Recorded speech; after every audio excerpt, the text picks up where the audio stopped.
Hello and welcome to the Gooner Talk, back again with you guys for another episode of what is the Arsenal Transfer Show. Joining you every morning at 8 a.m. UK time. Hope you're doing good. Hope you're doing well. Thank you as always for making this a part of your morning routines. Thank you. I don't know why I've got the slide up straight away. It's a bit of a tease, I suppose, already for the first story of today. But good morning. Thank you, as always, everybody, for tuning in. It is very much appreciated. Do all those good things like you usually do, dropping a like, subscribing if you're new, everything else. We do these every single day at 8 a.m., so do make sure that you tune in. Good morning to those in the chat box. Anko joining us. Ans, Paul, Arasilki, Blackshine, Martin, Olu, Odirile, Rob. We got Morgie, Kaiser, Tony, Kabir, Akmal, Stephen, Steve, John, Stevie, Chima, and we've got plenty more of you guys as well. Thank you so much, as always, everybody, for tuning in. It's very much appreciated, and I hope you've had a good weekend so far. I hope your Saturday was good, and I hope your Sunday is going to be strong as well. So without further ado, let's crack on with today's stories. You've already seen it on your screens. PSG's Luis Campos, who's kind of was that big, I suppose, identifier of talent at Monaco and then Lille as well, and now is at PSG. And apparently, according to RMC Sport, approached Mikel Arteta about becoming the next PSG head coach. However, Arteta turned down the job, saying that his focus is very much on Arsenal right now and very much on trying to get Arsenal to the top. And he's very happy with the project that's going on at the club as well. And Arteta turning down a potential move to the French capital instead. So positive news in that sense, indeed. Very much agree with Arasilki. Hands off. That is the approach that I think that we should certainly be taking. Arteta has done a brilliant job at Arsenal, and we are hoping to see it continue and see this project come to fruition. So let's wait and see what happens. Crystal Palace are said to have joined the race for Balogun. Ryan Taylor at the Express reporting this story. Very interesting move potentially by Arsenal to see him move to another Premier League team if indeed they do allow that to happen. And Crystal Palace, of course, I remember all those days where we used to do transfer shows and we were crying out for Arsenal to sign Edson Edouard. Remember those days when he was at Celtic and we were crying out for Arsenal to go out and sign him, but it's not worked out well enough, and now they're looking to bring in another striker. And could it be Folarin Balogun that turns out to be that player? We will wait and see, but Arsenal will hopefully make a significant amount of money on any potential sale that Folarin Balogun, of course, can bring into the club this summer. Now, according to the Mail, Arsenal are willing to allow Sambi Lokonga to leave on loan again during this summer window. There's not said to be a significant amount of interest in the player from a permanent exit perspective. There's not been too much interest in that regard. But Arsenal may be willing to allow him to leave on loan, with Burnley said to be interested. Of course, Lokonga pictured here, previously working with Vincent Kompany at Anderlecht.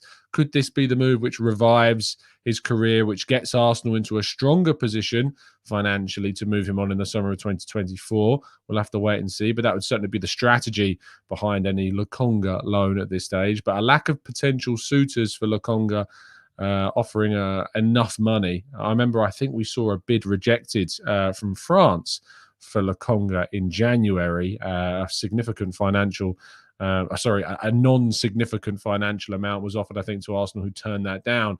And we'll see what happens in the end this summer. But Lokonga's future seems certainly away from Arsenal at this point. Sticking with potential exits, Newcastle are said to be interested in signing Marc Cucurella from Chelsea with a value of £30 million, potentially enough to get hold of the Spanish international, which, of course, according to the Mirror, puts Kieran Tierney's move into doubt. Arsenal have been open to moving on Kieran Tierney if they get a significant amount of money into the side. But if Arsenal are indeed watching on as Newcastle, who look to be the number one suitor for Kieran Tierney, moving instead for Marc Cucurella, who is available at a cut price fee, maybe that will make it much more difficult for Arsenal to get a good fee. Not only a good fee, but even an exit for Kieran Tierney. Now, I know there are a lot of fans out there that are very happy to keep Kieran Tierney. I would be fine in keeping Kieran Tierney at the club. He's a very good player. However, I feel as though from his perspective, he wants more assurances about, how much game time he's getting and stuff like that. And the openness to leave has definitely been on the club and the players' part. If he stays, I think he's one of those players where we're more than happy to see him stay. If he goes, we just got to hope that we get a significant amount of money in that direction. Can I just say that also, we talk about Arsenal underselling players. We're starting to see Chelsea make significant losses, if you like, on players. Although what I would say is that it's difficult kind of in terms of how it looks on the books, even though they commit a certain amount of money to a player, the amortization of fees across a contract of so many years. Havertz, for instance, I think they've only paid something like 26 to 30 million pounds or something on the books of that fee to buy Leverkusen. So if they sell him for 60 million, it actually looks like more of a profit depending on how much is paid up front. So it's difficult to work out kind of things, but it's interesting to see Chelsea making significant losses. They paid like 50 million plus pounds for Cucurella. They could sell him for 30, and they've paid like something upwards of 70 million pounds for Havertz, and they could lose him for at least 10 million pound less than that. So let's see what happens in that regard. Moises Caicedo, according to the BBC, is still said to be interested in the player, and they're monitoring the situation. I have said this for some time with you guys. I said I don't think that Arsenal's interest was cooled because they're not interested anymore. I think they're focused very much on the Declan Rice situation and the Kai Havertz situation, and that they are just going to be looking and waiting to see what happens with Chelsea. If Chelsea manage to agree a reasonable figure with Brighton for Moises Caicedo, I wouldn't be surprised to see Arsenal come in and bid and match that equal offer to see if then Caicedo makes a decision to take the turn and switch to Arsenal. We'll have to wait and see. But that supposedly, according to the BBC, is what Arsenal are doing right now, is they're monitoring the situation regarding Caicedo and Chelsea in those talks and those discussions between the club. And David Ornstein revealed that 2 weeks ago, Chelsea had a bid of £60 million rejected for Moises Caicedo. That's £10 million less than the figure that Arsenal bid for Moises Caicedo in January of earlier this year. It's a very, very strange thing to not see Arsenal, rather not see Chelsea face the same level of criticism that Arsenal had when they supposedly bid a derisory, quote, embarrassing offer for Declan Rice. I saw a video, I think Rory Talks Football was the video I saw, and he summed it up very well regarding the latest situation on kind of the perspective, if you like, of how Arsenal are being treated publicly and how Chelsea have been treated publicly for their spending and their mistakes. Because surely the embarrassing offer on a Chelsea side of things is putting in £10 million less than what Arsenal added in January after even he'd signed a brand new contract. We're just different gravy. People love talking about Arsenal. We are living in the minds, rent-free, of so many people that it's so easy to just, criticise us. And yet when anyone else does something, it's like nothing. And apparently Arsenal is slow. Well, why haven't Chelsea got this deal done? How come Man City haven't wrapped up Kovacic yet? How come Manchester United have not wrapped up Mason Mount yet? We constantly talk about how slow Arsenal are.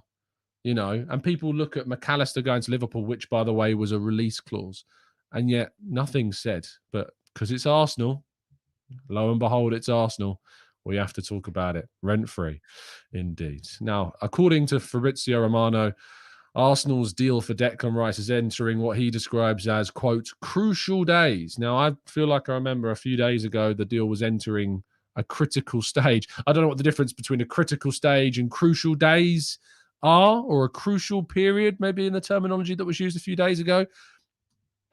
I don't know what the difference is, but apparently we're entering crucial days.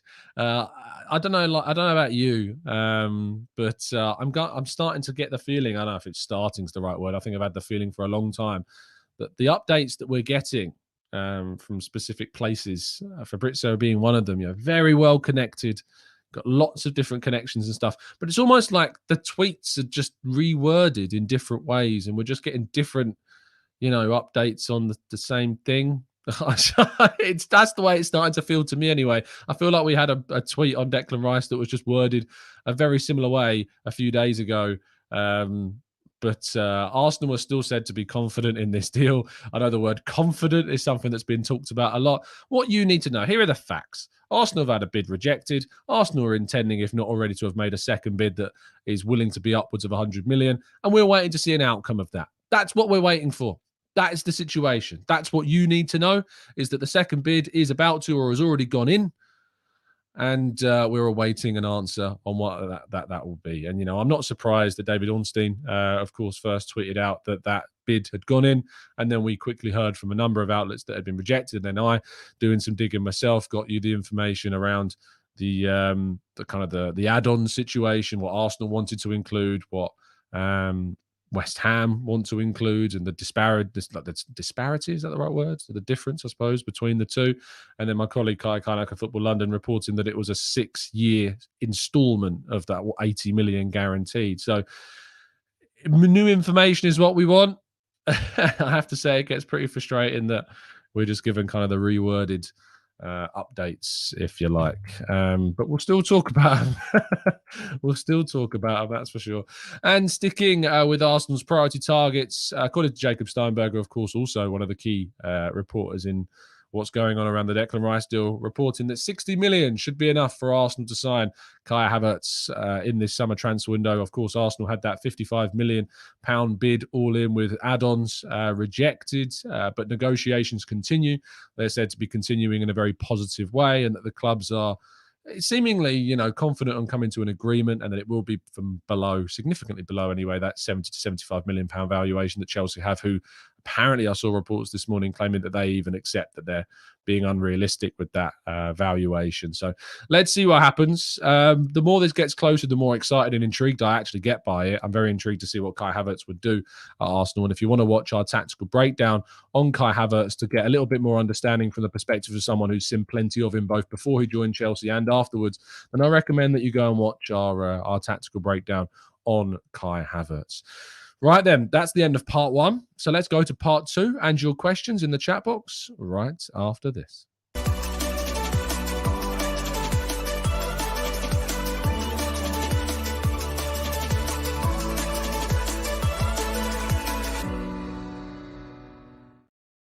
Right then, let's jump into the chat and let's go through some of the questions, what you guys are saying. Matt G says, didn't a few top journalists tell us that top teams were going to bid for Rice on Friday? What's happened? What I would say, Matt, is I always use the iceberg, analogy.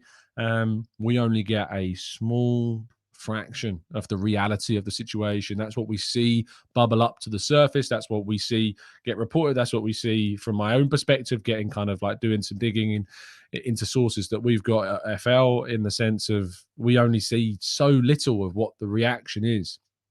So I look forward to seeing the reality of the summer come the end of it and seeing what we ended up completing. But I'd be intrigued to know what we obviously missed out on. So we'll wait and see. CJ Dan says, Tom, you're not fooling anyone. Havertz signing for that money is real bad business. I mean, who are you or I to even say at this point without even seeing what he's done? There is no one in this world that can have a conclusive view on the Havertz deal without waiting and seeing what happens, because that's not how things work. You can make predictions, you can have an opinion upon what you think might happen, just like I've got on it, which is I'm open to it, I'm intrigued by it, I can kind of see the thinking behind it. But I have also said that I think the money involved is a big risk. It's a big risk indeed. So I don't know what I'm trying to fool by saying it's a risk, and that's all I've said since the start. But you or anyone else does not have the right to tell somebody that it's not good business until we see what happens, and we'll have to wait and see what happens. Jason says, tactical breakdown was class. Thanks, mate. I love the fact that you showed last season in Germany, as so many people forget the past that he had as well. Please don't spam the chat. You won't have your question read out. Justin says 120 million for Rice, then put him on an 8-year contract as well. I thought those were being curbed or curtailed, but seemingly I've not heard any update to suggest those 8-year contracts have been curtailed at this stage. Jason says, according to some, the Ramsdale was a bad business at 32 million. Exactly. Think about how many people wrote off that Ramsdale deal. It's not a good deal.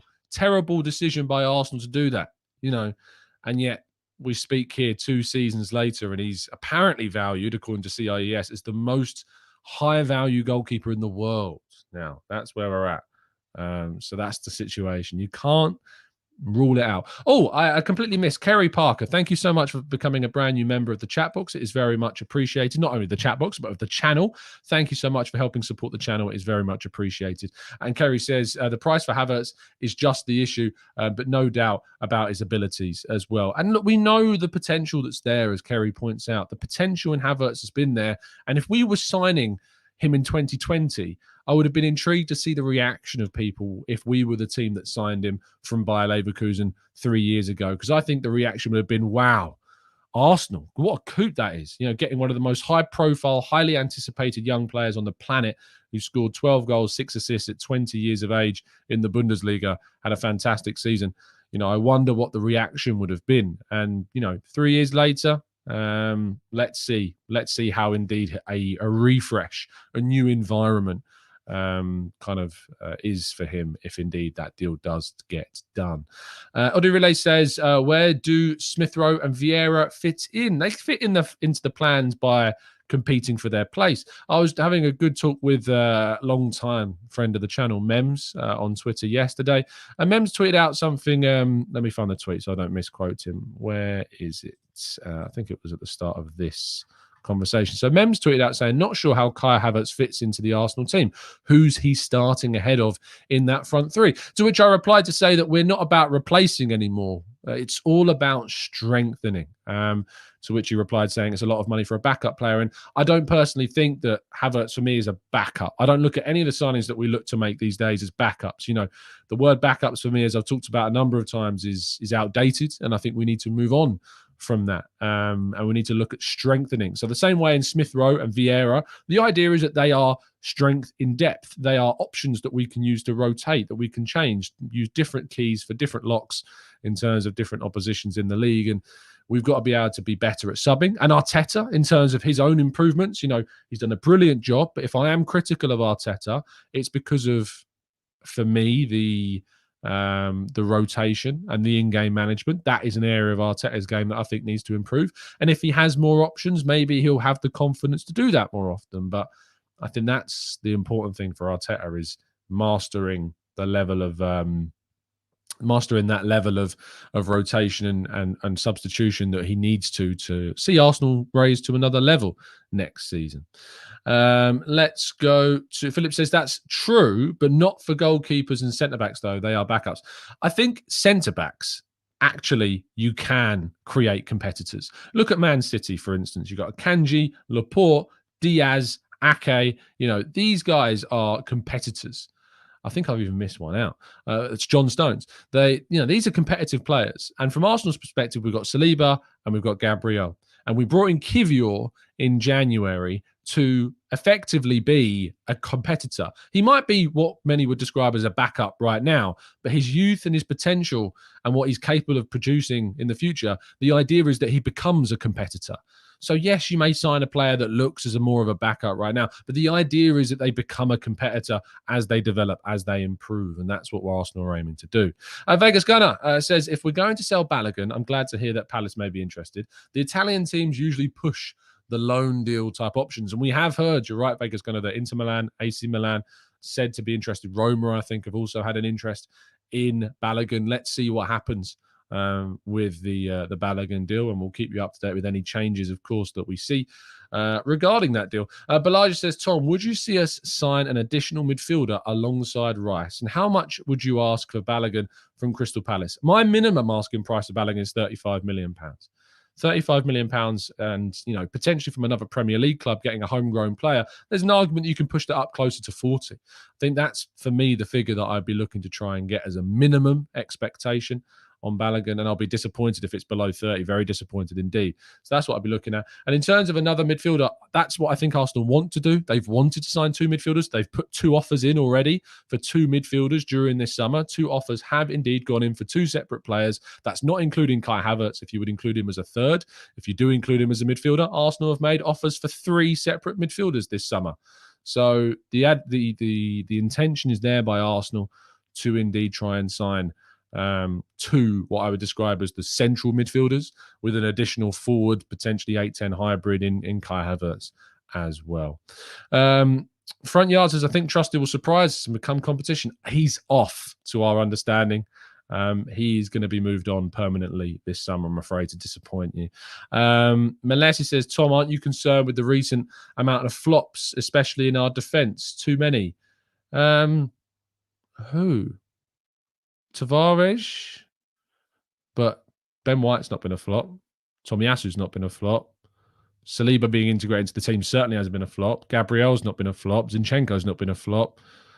And Kivior has still only been here for 6 months, and I've enjoyed some of the things that I've seen from him. So I'm not sure who we're talking about. Tavares may be the only one that I look at as a flop, to be honest. So Cedric, yes, but that's 2020, wasn't it? Like, coming in 2020 January, signed permanently in the summer, but it's 3 years ago now. You know, I look at Arsenal's recent business as form. You know, a lot of people like to use Runnison and Cedric and Marie and Willian against Edu and Arteta. It's 3 years ago. Like, I like to look at what we do recently in the market as kind of a trend for what I can expect in the present, rather than what we did 3 years ago. So I look at Ben White. You know, I look at Tomiyasu. I look at Zinchenko. I look at Ramsdale, you know, which I include in that back unit, if you like. And it's good business. So I don't really know the flop side of things. And, you know, we tend to look at the players we've invested big money into as well. Your Ben Whites and your Zinchenkos, you know, we've invested £30+ million in both those players and they've come good. So, yeah, I struggle with that. I think when we invest a lot of money in players, it tends to go in a good direction. Only Fabio Vieira right now has the question mark over him. The others, I think, certainly is very positive. And Rancid says, our hit-miss ratio is very positive. I think the hit-miss ratio is very positive when you look at the finance of the hit-miss. So if you've got one column of hits and you've got the total amount of money invested and the total number of misses and the money invested in those, a huge difference. Number of players, it's closer. And if you listen to our phone-in show, me and Vegas Gunner actually sat down and did a hit and miss list. But when you look at the amount of money invested in the hits compared to the amount of money invested in the misses, and you can tell that when we choose to invest a big amount of money, we tend to get good results from those players, which is why I am open to trusting Arteta and Edu and etc. on Havertz, you know, because when they've chosen to invest big money, you know, 9 times out of 10, it's come good for us. The Walking Man says, lots of those flops of 3 years ago were bought in to tie the team over until the rebuild could get underway. Another really important point and important part of the context of the investment of those early signings as well. The Willian deal, you know, my understanding was basically Arteta was told in that summer that he could sign one forward, and it was basically Willian because he was available on a free. Now, if you think back to that summer of 2020, if we go back then, Arsenal signed Thomas Partey, Gabriel Magalhaes, Pablo Mari, Alex Runnison, Cedric, and Willian. We then in January signed Ødegaard and Ryan on loan. But Willian was the only forward player we signed. And it was my understanding that during that summer, that there wasn't any money to strengthen the forward line. And Arteta wanted to bring in a midfielder as an absolute priority, and he wanted to bring in a centre-back as an absolute priority. And we did that with Partey and Gabriel. But the money for a forward wasn't there, and so effectively it was going to be Willian or nothing. And they decided to go with Willian because obviously he was on a free contract. And they're very fortunate in the end, obviously, that he decided to kind of mutually terminate that deal and didn't really screw us financially letting him go. But I think that's a really good point. It's all about, you know, that those early deals are basically to just kind of bulk out the squad with free deals for Willian and Cedric and a low deal for Marie and a cheap deal for Runnison because they didn't trust the backups at the time. So, yeah, I certainly don't really look at those early deals that we did in the 2020 January window and some of the ones we did in 2020 summer, not Gabriel and Partey, of course, they were brilliant. But some of the other deals like Runnison and Willian, I just don't necessarily look at with any much level of criticism because it was really early on. And not only that, but we learned from those mistakes in the window. And you look at the business we've done in the last few windows, it's been really, really good. So that gives me plenty of reason to trust the decision-making processes that has got us to a title race when no one thought that was going to be the case. Ivan says, if a club came in for Ben White, would you sell? Absolutely not. It's brilliant. Jabu says, my only issue here is giving Chelsea money. When it comes to talent ID, I trust Arteta. My guess is Kai is coming in to play left centre mid, which I think will work well. I think I absolutely sympathise with those of you that don't want to give Chelsea money. Yeah, I get that. I don't have a view on that which is disparaging in any way to anyone that that doesn't want to give Chelsea money, because I feel the same way and it's uncomfortable. What I would say is that I think they've recognised that Kai Havertz as a profile is someone that has produced insane amounts of quality when he was at Bayer Leverkusen, that he's been in an environment at Chelsea that's not suited him, and that I don't think there's going to be a better opportunity potentially ever to get him as good as what you might get, because you've got Mauricio Pochettino coming in. If Mauricio Pochettino gets some really good things out of Kai Havertz, they're never going to let him go. And if they do, it's going to be for a huge, huge fee. So I think Arsenal are looking at this as maybe an opportunity to be a bit savvy and smart and get him for a lower fee than he would actually be available for. So let's wait and see what happens. But this is what I'm saying to people. I think it was Chan earlier on in the chat said, you can't, for me, you can't just go, it's a bad deal and that's it, because we have to wait and see. We have to wait and see what happens. Raphael says, hey, Tom, great show as always. I particularly enjoy when you and Harry Simeon do a show together. Continue the good work. Thanks, mate. Harry, I'm sure, will be coming back on soon. I did also see this morning a tweet from, where's the tweet? Was it Mark? I think it was Mark. Mark Taylor tweeted me saying, Dan Potts and Tom, when are you two are doing another show together? I'm sure it's going to be soon. Don't you worry. We always enjoy jumping on to each other's channels and having a good chat about Arsenal. So that will happen very soon, I'm sure. Just Vance says, Gundogan will decide between Arsenal and Barca soon. Well, I don't know where you've heard that from. I hope you're right. And I hope that it's Arsenal. Because if Arsenal get Ilkay Gundogan in, that would be a really, really good bit of business by Arsenal. If you were wondering why, when I said we've made offers for three players, those three players are Declan Rice, Kai Havertz, and Ilkay Gundogan is the third. He's the other player that we've made an offer for, obviously on a free contract. So that's the other player Arsenal have made an offer for during this window already, which is why I also have that sympathy. The window opened 4 days ago. But even 2 days ago, when the window had been open for 2 days, for those of people that think Arsenal moved too slowly, in the 2 days that the window has been open, Arsenal have had a bid rejected for Rice and a second bid is expected to go in. They've had a bid rejected for Kai Havertz and another bid's expected to go in. They've made an offer to Ilkay Gundogan. They've signed William Saliba up to a new contract, agreed. I don't see that as slow, I see that as being pretty proactive. Yes, I think there's some questionable bids that have been in for Rice particularly.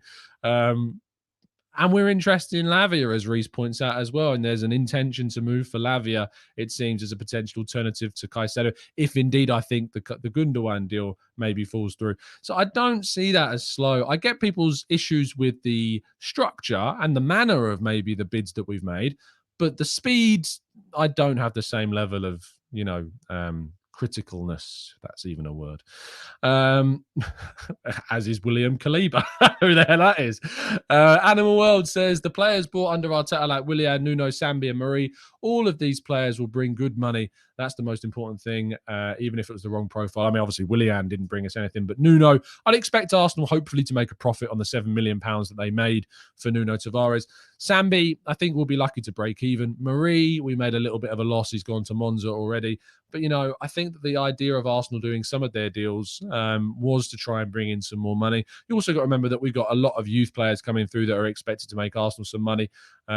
We've already signed up, Nketiah youth. If we sell him, I think you'd be looking for upwards of 20 million. Didn't cost us a thing to bring through, other than wages, of course. And then you've got Folarin Balogun as well that Arsenal will be hoping to make significant money on. And on the books, it looks really good when you sell a youth talent for a lot of money. This is why Chelsea are very open to allowing Mason Mount to leave, because it looks really good on their books if they make a good fee for Mason Mount, as well as they do with a lot of their young players that have come through as well. That's why they're open to selling Conor Gallagher this summer as well. Let's go to Udi says, really not sure about Havertz unless he's back up for Saka. We really should be going for a physical striker like Thuram or Kolo Muani. Thuram is on a free. I'm not sure that's the right profile. If you said that I can have Havertz or Thuram, I actually lean towards the German personally. Kolo Muani, you're not going to get unless you're going to be paying Frankfurt upwards of 100 million euros, which I just can't see happening. I had a few discussions with people yesterday about kind of the idea of like the striker, the false nine, and people saying that we should be going for an out-and-out centre-forward. And I've said on the channel, I'd love Arsenal to go out for an out-and-out centre-forward. The problem is I just don't think the options are out there during this window for a reasonable amount of money. The Kolo Muanis, the Gonçalo Ramoses, the Victor Osimhens of this world are going to cost you way too much money in a window where our priorities are in midfield and in defence. I just don't see how Arsenal are going to get it done. So when you can get £60 million Kai Havertz as a risk and it might be worth doing. And who knows? He could end up being worth a lot more money. He might not. We'll have to wait and see. But it could be a player that ends up just absolutely smashing that centre forward false nine position. Jesus becomes something of a wide rotational option. I think people are maybe forgetting about that Jesus is basically a winger that plays at centre forward. And I think that actually is something that we may choose to utilise a lot more next season, is if we want to give Saka a rest, you can play Havertz in the middle and then you can play Jesus in the wide area. That might be something that we choose to do to give Saka a bit of a break. We've also got Reece Nelson signing up to a new contract, and I think there's certainly a player there as well that maybe we're discounting. I think that when he came off the bench last season, Reece Nelson was one of our most impressive players off the bench, actually. So if you can harness that ability, maybe there's something there that we can use. Reece says Tapsoba is a good centre-back that we could go for. The issue with Tapsoba, and even though he's right-footed, is that he's played on the left for Bayer Leverkusen a lot, and I'm not sure whether or not that means he can't play right. I can't say I've watched loads of Tapsoba, but when I speak to Drew and I say, isn't he more of a left-sided centre-back even though he's right-footed, the answer is usually yes, but I don't see why he couldn't transition to that right-hand side. I also think he'd be very, very expensive. Bayer Leverkusen very good at getting a lot of money for their players. What I also find interesting, and who I haven't necessarily covered during the first part of these shows, is those links to Moussa Diaby. There are links from France, I think it was, to suggest that Arsenal would move ahead of Newcastle in the race to sign Moussa Diaby. I can't see where the money for Diaby is coming from if we're moving for Havertz and Rice and another midfielder and a defender, because surely Bayer Leverkusen are going to ask for upwards of 70 odd million quid, maybe more, to sign Moussa Diaby. And I don't know where that money is coming from. So not sure about that link. Haven't really taken too much notice of it so far, but that could change. So let's wait and see.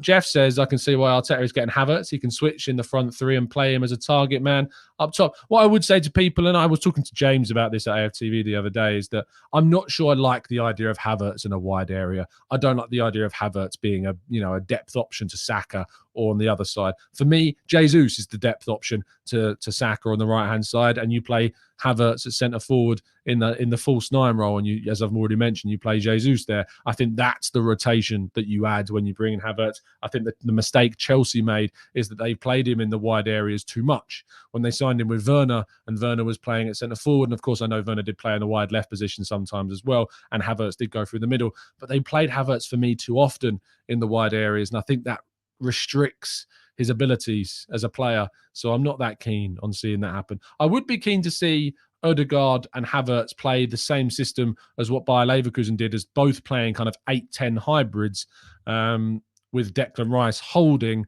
It's not the Xhaka role. It's different to that. And I don't like talking about the Xhaka role, because for me, players define their own positions based upon their own characteristics. It's not an 8 position. It's not the left 8 role. If you play Havertz there, it's what I look at as what Bayer Leverkusen did with Julian Brandt and with Kai Havertz, played them in 8-10 hybrids and used them as kind of forward-thinking players with one player sitting. I think that was Aranguiz. I might be wrong, but I think it was Aranguiz, Chilean midfielder. And I think that dynamic could be interesting to see at Arsenal as well. But don't get it twisted and start saying about Havertz playing in the left 8. It's not the left 8 if Havertz play there. He's not playing an 8 role. He's playing a very different type of role, more similar to that of Odegaard. And I think actually if you were to play Havertz in the midfield with Odegaard would not be as forward as much. So that would be an interesting dynamic to consider. Tulip says, what about Benjamin Pavard? Now, this is an interesting question. Reason being is that Pavard strikes me as very much an Arteta-style fullback. I don't know where Pavard's going to go. There's been suggestions that he may have interest from PSG and Liverpool. But Pavard does strike me very much as an Arteta-style defender. So I am interested to see if there is any movement on this. I can't say I know of any Arsenal interest in Pavard. I know it was there when he was at Stuttgart, but of course Bayern Munich with the club coming in. But I would be interested to see what happens. Mickey says, Tom, you've come full circle on the idea of Havertz in midfield. It's more so I think I didn't, what's the word I'm looking for? I don't think I explained myself well enough when I first covered the whole Havertz in midfield thing. I think I got very fixated on the idea of people saying Havertz can do what Xhaka did, or Havertz can play left 8. And in my mind was fried a bit, because I was like, no, that's not what happened at Bayer Leverkusen. when at Bayer Leverkusen, he wasn't playing left 8. You know, he was playing this hybrid 8-10 position. So it's not the full circle. It's more like a reevaluation of the position that I was on regarding Havertz's potential to play with Ødegaard in what you would define as the midfield. It's just, I think that's explained it better in that sense. I hope that makes sense, Mickey. I really hope it does. Arthur says Rice, Lavia, Diaby, and a great defender would be sensational. Havertz would be decent too. Jonah says, how would you rate the window if we were to get Rice, Havertz, Lavia, Cancelo in, and Gundogan, Thuram, and Ndika on a free? Well, Ndika's already left. He's gone to Roma, so you're not getting him. Thuram and Gundogan. I don't think we need Thuram if we sign Havertz, to be honest. Cancelo. If my window was Rice, Havertz, Lavia, Cancelo, and Gundogan, that's a brilliant window. No one could tell me otherwise. That's a brilliant bit of business by Arsenal overall. Yes, there's some risks. Yes, there's some question marks regarding Havertz, sure. And there's always question marks. But if we're just talking about the rating of a window, that's some great business by Arsenal. Getting three midfielders in if you're getting Rice, Havertz, and Gundogan and Lavia. To add a versatile fullback in Cancelo and to add a forward as well in Havertz, who can play forward, I think that'd be great, you know. But let's wait and see. That's what I always say to you. Let's wait and see what happens, because anything can happen. And I like to kind of save judgment and criticism until the window is closed, until we see what happens. Omar says, do you think there will be pressure on Arteta if we go trophyless again next season? Of course there's going to be pressure. Same way that there's still pressure now. You know, I absolutely agree that the aim is always to win a trophy. That's the aim. You know, it's not the expectation. We've talked about this at length before, the differences between aims and expectations, but it has to be the aim of Arsenal. And I think that also this team under this coach is worthy of a trophy. And I think that Arteta needs to get that. You know, we need to see a trophy won. We had great opportunities to win a trophy in the Europa League, couldn't do it. You know, we had opportunities, I think, also elsewhere. Maybe to be a bit better in the domestic cups, we didn't do it. And of course, last season we had a great opportunity to win the league, and were it not for some horrific injury problems, I think we probably would have done it. So let's see what happens next season. But we need to see Arsenal winning a trophy. You know, that's got to be the aim. We have to reward this team, this management, these decisions behind the scenes with silverware. So let's hope and keep those fingers crossed that we can do that. If we don't win silverware next season, we're going to have to take a long, evaluation of what happened, where we ended up, what happened in different competitions. You know, why didn't we win a trophy? And we can have that discussion then. But when people say to me, if we don't win a trophy, you're going to be Arteta out, Edu out, whatever. The answer is simple. For me, the answer is there is no answer, because we need to have an assessment of what happens. You know, if you say now, Arsenal don't win a trophy next season, so surely he has to go. I'm like, I understand why you may have that position, but I'd want to see it play out and understand why what happened.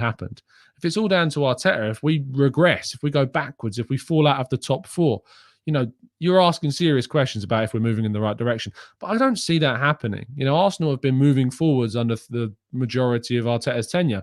And when we weren't moving forwards, it's because we were arresting kind of a slump at the beginning that he had to inherit, a horrific situation that was left behind by Unai Emery. And of course, that period of time between Emery sacking and Arteta's appointment. So I think that there's a lot to be said about the journey we've been on, but I think that it's obviously moving in a positive direction for me with all the people that are involved at the club right now.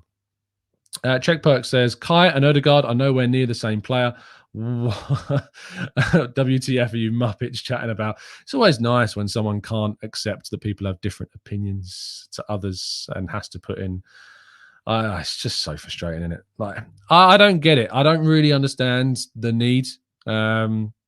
I should probably vet these comments before I read them out more often, but it's that faith I have in people that's often betrayed. But it's like, if someone's got a different opinion to you, and the opinion in this example, right? This is the opinion we're going to discuss. The opinion is Ødegaard and Havertz have similar traits, or they can play in similar positions. That's the opinion that's been put out. And for some reason, someone feels the need to then call people that have that opinion a Muppet. Like, grow up. What are you, 12? Like, that's what I mean. Just have a reasoned debate. If you don't agree with that point of view, say, I don't agree with that. Here's my reasons why. What do you think? It just frustrates me that people can't have a reasoned discussion about football. And that's what this environment is about. It's what this community is about. So please, if someone has a different view to you, Just ask them why, or ignore it. If you don't want to talk about it, ignore it. But if you have a different view, just ask them the question. Ask them the question. Why do they have a different view to you? Why? That's what I have to do. That's what you should do. That's what I think creates better discussions and better talk about football. AJ says, even if we get Caicedo, I wouldn't mind Havertz as much, but the fact that we're prioritizing him when we're slowly losing Caicedo, I think that for Arsenal's point of view, AJ, is the reason why we're prioritizing Havertz right now is because obviously Arsenal want a forward player. They want someone that can offer something in the forward line, and they see Havertz as an opportunity. The Caicedo situation, they want two midfielders. And the reality is, AJ, is they've put in offers for two midfielders so far. They've put in an offer for Rice, and they are pushing to try and get that deal done. And they've put in an offer for Gundogan, and they're kind of waiting to see what happens with the Gundogan situation. For them, Gundogan is a higher priority than Caicedo because he's available on a free contract, and Brighton's asking price for Caicedo is frankly ludicrous. £100 million plus is ridiculous.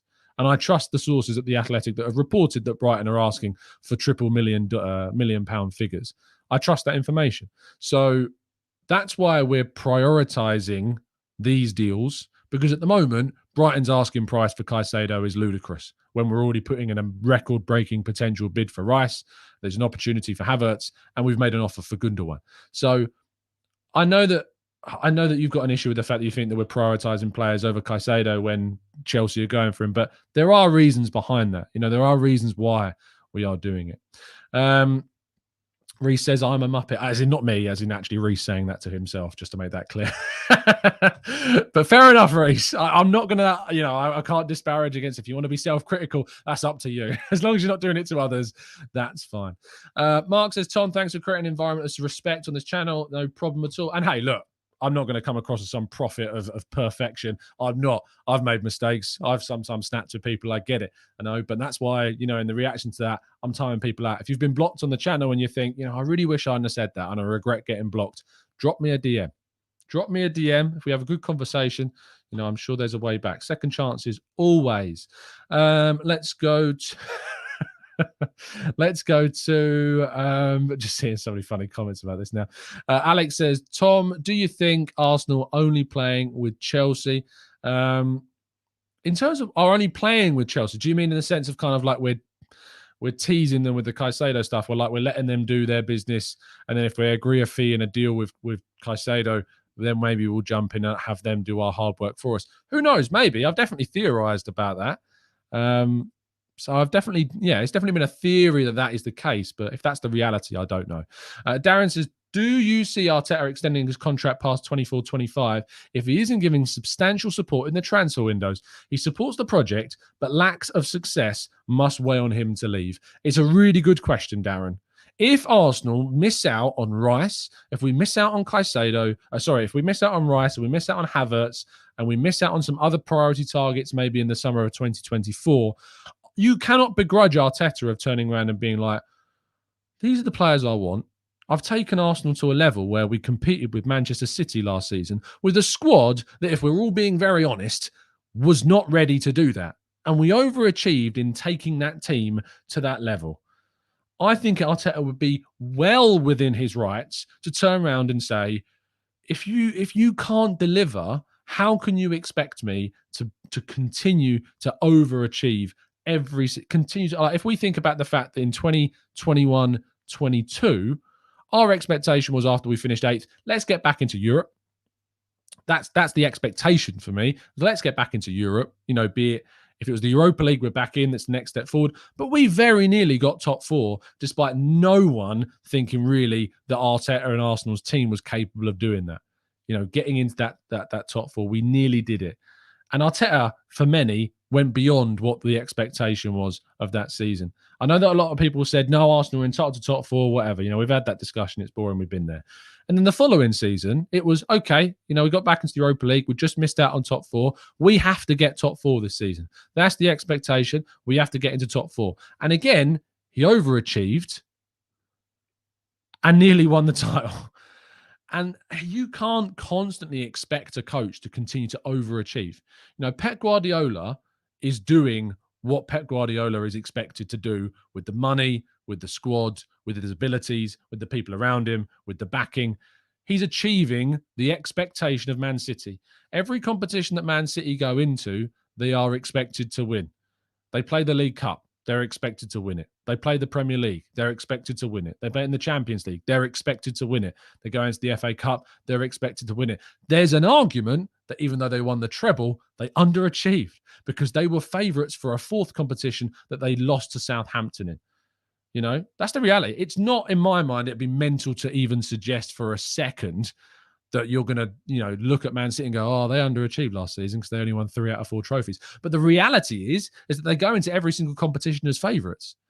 So if they miss out on any of them, technically, they've underachieved based upon the numbers and the favourites and the betting side of things and the odds of them winning competitions. But they haven't obviously done that in the reality and the context of common sense. They've absolutely not.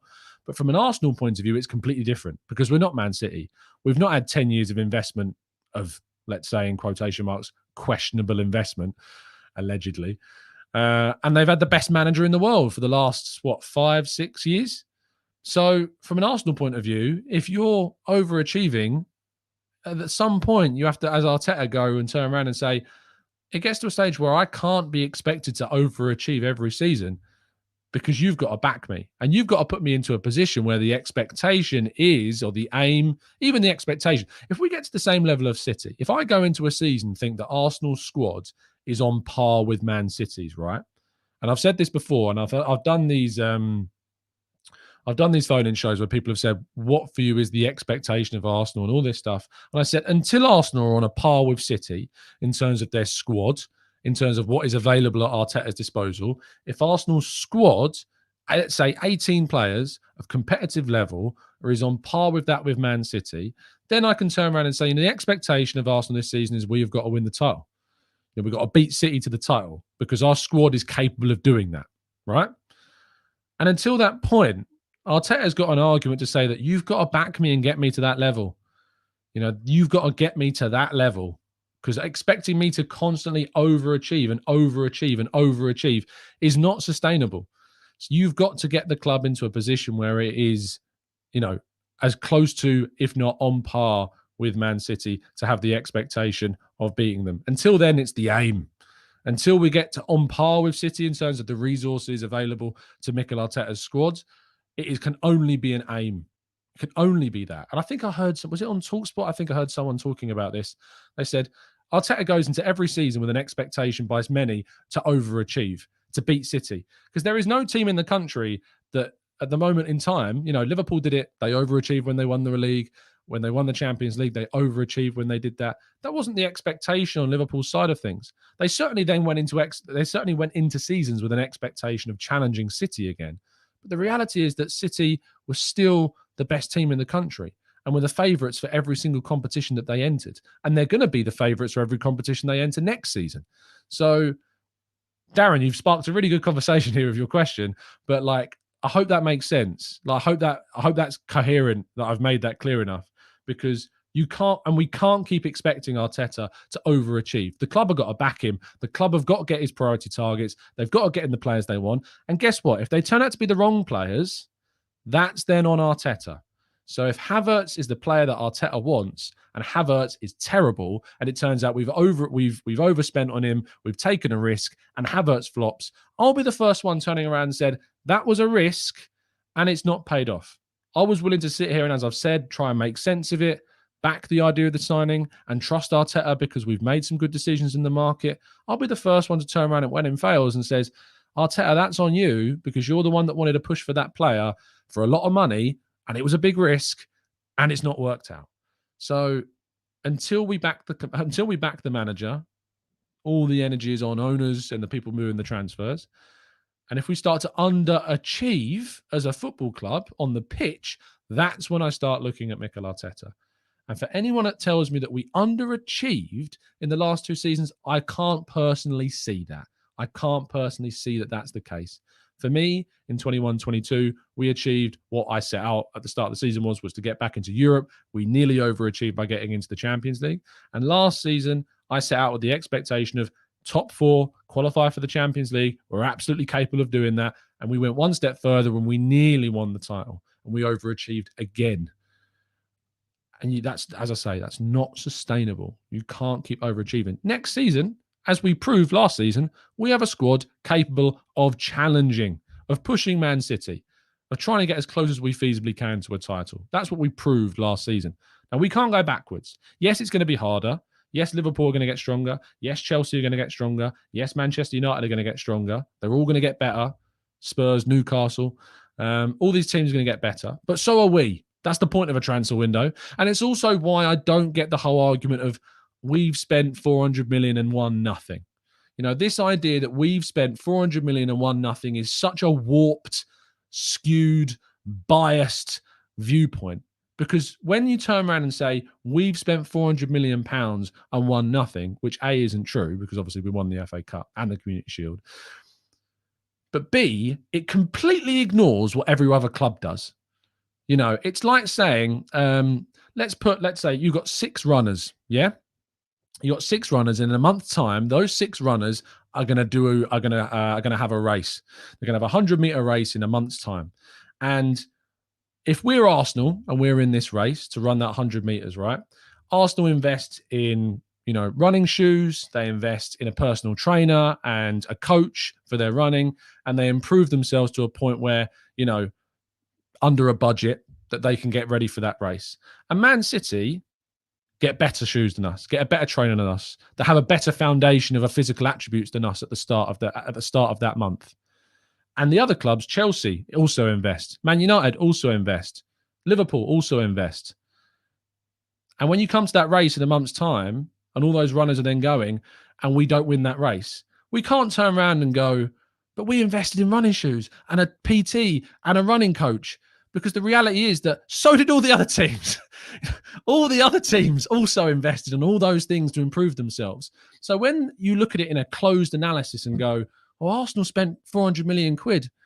Yeah, but also Man United spent loads of money. And so did Chelsea. And so did City. Yes, we might have spent more than some of those teams. But at the start of the period of time when Arteta came in, it wasn't like all the teams were suddenly on a level playing field. All those teams in 2019 December when Arteta came in were not all at the same stage. You know, they were on different levels of investment before that. They had a different level of existing squad. And Arteta's taken the decision to basically overhaul the entire squad, which I completely respect because I think it was the right decision. We needed to overhaul the squad in its entirety. It's why that whole argument of we've spent X amount of money and we've won nothing, which, as I say, A, is not true, and B, is so biased against the club and biased to ignore everything else that's gone on. You know, that's not how it works. Just because you've spent a lot of money, you're not entitled to anything. Ask Chelsea. See where they finished last season after spending 600 million, not since Arteta came in one season. Thank you, everybody, for listening. Sorry that I've gone on another rant this morning. And Check Perk, I did see your apology. I appreciate it.